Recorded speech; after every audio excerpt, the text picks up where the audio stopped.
Hey guys, এখন আমরা কথা বলবো ট্রান্সলেটর নিয়ে। ট্রান্সলেটরটা কি জিনিস? What is translator? ট্রান্সলেটর আমরা নিশ্চয়ই গুগল ট্রান্সলেটর ইউজ করেছি, বাইদু ট্রান্সলেটর ইউজ করেছি। এই ট্রান্সলেটরগুলোর দিকে আমরা দেখলে বুঝতে পারি আমরা যেটা পারি না, যে ভাষাটা পারি না সেই ভাষায় আমরা কথা বলতে পারি। কিভাবে? আমরা ট্রান্সলেটরে বলি তুমি আমাকে অমুক ভাষায় ট্রান্সলেট করে দাও, আমি অমুক মানুষের সাথে কথা বলবো। How to do it? Suppose আপনি একটা চাইনিজ মানুষের সাথে কথা বলবেন। এখন আপনি কি করবেন? আপনি লিখবেন যে হাউ আর ইউ, লিখে গুগল ট্রান্সলেটরে দিবেন। এখন কি হবে? গুগল ট্রান্সলেটর আপনাকে বলবে নি হাও মা, জাস্ট লাইক দিস। এখন সে ট্রান্সলেট করে দেবে চাইনিজে। এখন আপনি সহজে চাইনিজ মানুষের সাথে কথা বলতে পারবেন।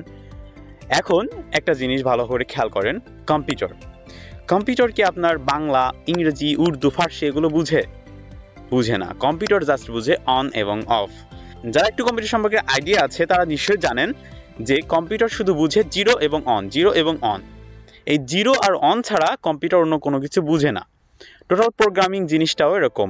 আপনি প্রোগ্রাম লিখছেন যে প্রিন্ট এফ, স্ক্যান এফ, এটা করো ওটা করো, এরকম আমরা প্রোগ্রাম লিখতেছি। কিন্তু এই ভাষা কি কম্পিউটার বুঝে? এই ভাষা কম্পিউটার বুঝে না। সো আমাদের কি করতে হবে? আমাদের একটা ট্রান্সলেটর ইউজ করতে হবে যে কি বুঝে, যে ওই মেশিনের ল্যাঙ্গুয়েজ বুঝে, যে জিরো ওয়ান বুঝে এবং আমাদের ভাষা বুঝে। আমাদের ভাষা কোনটা? সাপোজ আমরা এখন কম্পিউটার প্রোগ্রাম তো ইংরেজিতেই করি, এখন অবশ্য বাংলাতেও প্রোগ্রাম লেখা যায়।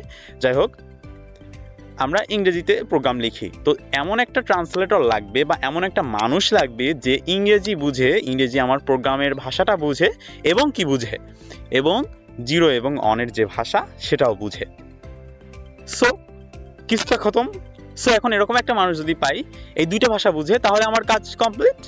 আমি প্রোগ্রাম লিখবো, কম্পিউটার কাজ করবে। কম্পিউটার আমার ভাষা বুঝে না, আমি কম্পিউটার ভাষা বুঝি না, তারপরেও কি হবে? আমি কম্পিউটারে দিয়ে কাজ করাতে পারবো। সো এখানে দেখেন আমি লিখেছি কম্পাইলার, ইন্টারপ্রেটার আর অ্যাসেম্বলার। এই তিনটা জিনিস আছে। একটা কম্পাইলার, ইন্টারপ্রেটার অ্যান্ড অ্যাসেম্বলার। কম্পাইলারটা কি জিনিস? আমি বাংলায় বলি কম্পাইল, তার মানে কম্পাইল সে করতে পারে না। সো এরকম ভাবে মনে রাখার জন্য আমি জাস্ট মনে রেখেছি যে কম্পাইল কি করে? ও একটা টোটাল প্রোগ্রামে সাপোজ আপনার 10টা লাইন আছে। তো এই 10টা লাইন কম্পাইলার কি করবে? একটা করে ট্রান্সলেট করতে পারবে না। ও কি করবে? প্রথম থেকে শেষ পর্যন্ত একেবারে ট্রান্সলেট করে দেবে। এই জিনিসটা হচ্ছে এই কম্পাইলার ইন্টারপ্রেটারের মধ্যে মূল পার্থক্য। যদি ভুল থাকে তাহলে আবার প্রথম থেকে করতে হবে সম্পূর্ণ। তো এখানে ইন্টারপ্রেটার নেক্সট জেনারেশনের জিনিস। ইন্টারপ্রেটার কি করছে? ও একটা লাইন ট্রান্সলেট করে দেখতেছে এটা কম্পিউটার চালাতে পারে কিনা। যদি এখানে কোনো ভুল হয় তাহলে আবার আমাকে বলবে যে এখানে ভুল আছে, তুমি চেঞ্জ করে আবার দাও, এরকম আর কি। তো ইন্টারপ্রেটার কি করতেছে? ইন্টারপ্রেটার এক লাইন পরে এক লাইন মানে লাইন বাই লাইন করতেছে। এক লাইন করেই সে সম্পূর্ণ একসাথে করতেছে না। সে একটা লাইন করে দেখবে যে ওখানে ভুল আছে কিনা বা এটা সঠিকভাবে চলছে কিনা, চললে তার পরের লাইনে আসবে। তো এখানে সুবিধাটা হচ্ছে, এখানে আমার যদি ভুল হয় তাহলে আমি ইমিডিয়েটলি জানতে পারতেছি যে আমার কোথায় ভুল হয়েছে, এখন আমি চেঞ্জ করতে পারবো। এখানে কম্পাইলার এই জিনিসটা করতে পারে না। তাহলে কম্পাইলার ইন্টারপ্রেটার মধ্যে পার্থক্য কি? কম্পাইলার পুরো প্রোগ্রামটাকে একবারে ট্রান্সলেট করে, আর ইন্টারপ্রেটার কি করে? লাইন বাই লাইন, একটা লাইনের পরে একটা লাইন, তারপরে একটা লাইন, এভাবে লাইন এরপর লাইন, একটা লাইন করে ট্রান্সলেট করে। এই দুইটা হচ্ছে ক্লিয়ার হলো আপাতত। এরপরে যেটা আছে সেটা হচ্ছে অ্যাসেম্বলারটা হচ্ছে অনেক আগে ইউজ হইতো। এটা কি করে?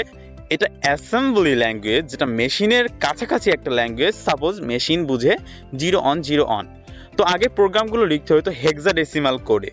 আপনারা যারা ইলেকট্রনিক্স সম্পর্কে একটু আইডিয়া আছে তারা জানেন হেক্সাডেসিমাল এক ধরনের কোড আছে 16 ডিজিট দিয়ে। তো এই কোডে যে প্রোগ্রামগুলো, ওই প্রোগ্রামটা অ্যাসেম্বলারের মাধ্যমে জিরো অন যে এই কোডে বাইনারি কোড আর কি, অ্যাসেম্বলার ওই হেক্সা কোডগুলোরে বাইনারি কোড করতে পারে। সো এটা হচ্ছে অ্যাসেম্বলার। সো এই তিনটা জিনিস একটু ক্লিয়ার করে মাথার মধ্যে নিয়ে নেন। আর এই বিষয়ে আমি খুব একটা সময় নষ্ট করব না, আমরা পরের লেকচারে চলে যাব। পরের লেকচারে আমি কোড ব্লকসটা ইনস্টল করা শেখাবো। কোড ব্লকসটা ইনস্টল করার পরেই আমরা একটা প্রোগ্রাম করব হ্যালো ওয়ার্ল্ড, ওটা আমি ক্লিয়ার করে বুঝাবো, the first program. So signing off, আমি রনি, টাটা, বাই।